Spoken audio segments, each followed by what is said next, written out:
جب کسی چیز کی آمد ہوتی ہے نا تو پھر اس کا ماحول بنتا ہے. صحیح. پہلے ایک گراؤنڈ کریٹ کیا جاتا ہے کہ ہر آدمی پھر اس کو قبول کرے. بالکل صحیح. ٹھیک ہے نہیں. تو اب دجال کی آمد کا سسٹم ہے تو اس کے آمد سے پہلے ایک سسٹم آیا. اب اس کا پہلے سسٹم کیا آئے گا کہ ہر چیز ایک آنکھ کی ہو جائے گی.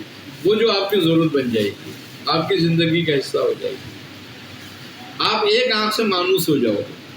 بالکل. اور اتنے مانوس ہو جاؤ گے، اتنے مانوس ہو جاؤ گے، اس ایک آنکھ کے بغیر آپ کا گزارا نہیں ہوگا.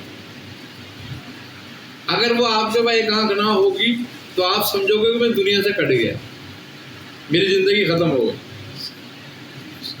آپ کو اس کا عادی کیا جائے گا تاکہ جب آپ کے سامنے ایک آنکھ کا ظہور ہو آپ اس کو قبول کریں. تو اب آپ کو یہ آنکھ ایک ہے، کیمرہ ایک آنکھ،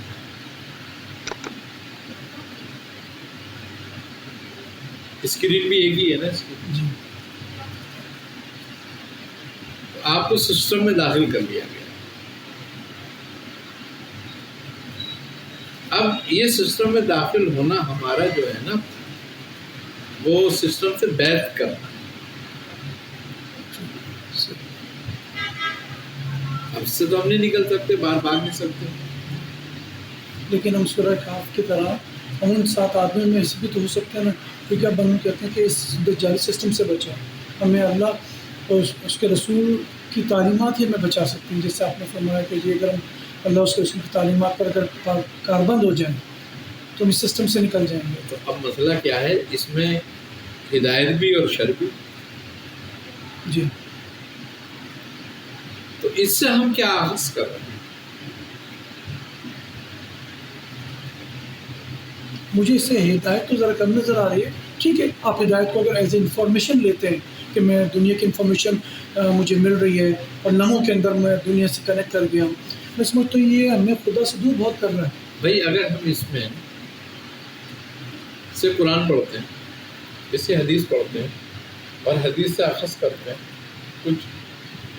یہ سب اس میں ایک چیز اور بھی تو بات ہے نا، کیونکہ کہتے ہیں کہ اب جو سوشل میڈیا پہ جو چیز اویلیبل ہے، جو موجود ہے، ان کی اوتھینٹسٹی کا مسئلہ ہے. جو قرآن ہاتھ میں پڑھنے کا مزہ ہے وہ میرے خیال اس میں نہیں ہے. میں نہیں جانتا آپ بالکل ایسے ہی بات ہے، یہ بات ہے. لیکن اگر ہم اس میں کوئی اچھا پہلو ڈھونڈیں تو ایک اچھا پہلو مل جائے گا.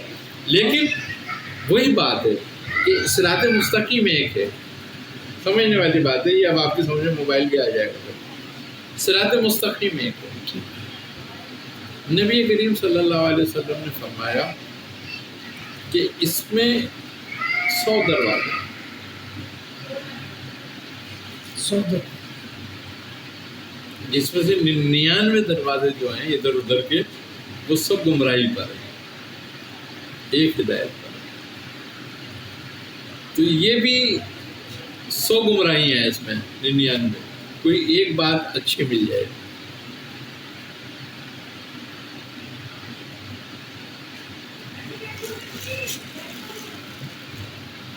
رسول خدا صلی اللہ علیہ وسلم نے ہمیں بہت پہلے سب انفارم کر دیا. آپ نے فرمایا ایک زمانہ آئے گا کہ آسمان سے شر برسے گا. اب یہ آپ کے ہاتھ میں ہے نا، کیا ہے یہ، کہاں سے آ رہا ہے سب کچھ؟ ہاں ویو سے آ رہی ہے.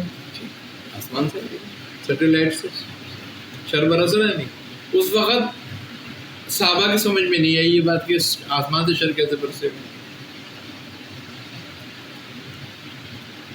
آج وہ پریکٹیکل نظر آ رہا ہے. کیا ہم اس کو اس حدیث سے جوڑ سکتے ہیں کہ میں نے صحیح مسلم شریف میں پڑھا تھا کہ اللہ کے نبی صلی اللہ علیہ وسلم نے فرمایا کہ شاید مکہ مدینہ کے ٹیلے پہ چڑھ رہے تھے، اتر رہے تھے، آپ نے فرمایا کہ میں تمہارے گھروں پہ فتنے اس طرح اترتے گرتے ہوئے دیکھ رہا ہوں جیسے بارش کے قطرے گرتے ہیں. جیسے قطرے گر رہے ہیں وہ یہی ہے. میں ایک حدیث وہ بھی ہے نا کہ حضور علیہ الصلوۃ والسلام نے فرمایا تھا کہ تمہارے گھروں کے در و دیوار تمہارے اعمال کی گواہی دے گی. بالکل بے شک. آج وہی سسٹم میں کیمرہ ہو گیا، ساری چیزیں سارا دجال کا سسٹم ہے. تو یہ سب دجالی سسٹم ہے جن میں ہمیں گھیرا جا رہا ہے. اب مثال کے طور پر دجال ہمارے سامنے آتا ہے، ایک بات ہے، اگر ہم اس کی گواہی دیتے ہیں تو ہم کون ہو گئے؟